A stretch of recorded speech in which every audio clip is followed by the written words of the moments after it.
মধ্যপ্রাচ্যের উত্তেজনা নতুন করে তীব্র হয়েছে হরমুজ প্রণালী ঘিরে ইরান ও যুক্তরাষ্ট্রের পাল্টাপাল্টি অবস্থানের কারণে। ইরানের ইসলামিক বিপ্লবী গার্ড বাহিনী আইআরজিসি জানিয়েছে, যুক্তরাষ্ট্র যুদ্ধবিরতির শর্ত লঙ্ঘন করায় প্রণালীটি বন্ধ রাখা হবে।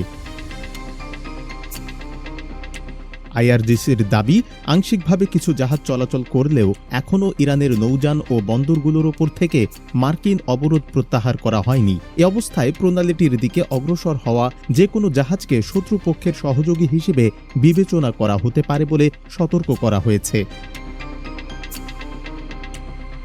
অন্যদিকে যুক্তরাষ্ট্রের প্রেসিডেন্ট ডোনাল্ড ট্রাম্প হুঁশিয়ারি দিয়ে বলেছেন, হরমুজ প্রণালী বন্ধ করে ইরান যুক্তরাষ্ট্রকে কোনোভাবেই চাপে ফেলতে পারবে না।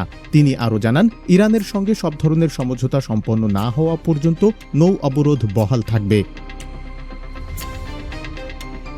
এর আগে ইরানের পররাষ্ট্রমন্ত্রী আব্বাস আরাকচি ঘোষণা দিয়েছিলেন, লেবাননের যুদ্ধবিরতির প্রেক্ষাপটে নির্ধারিত পরিকল্পনা অনুযায়ী বাণিজ্যিক জাহাজ চলাচলের জন্য প্রণালীটি উন্মুক্ত রয়েছে।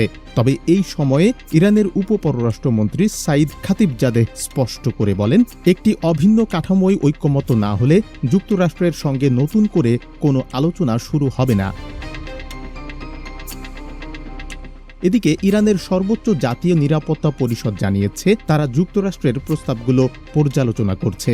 বিশ্লেষকদের মতে, কৌশলগত এই নৌপথকে কেন্দ্র করে উভয় পক্ষের কঠোর অবস্থান আঞ্চলিক স্থিতিশীলতাকে আরও অনিশ্চয়তার দিকে ঠেলে দিচ্ছে।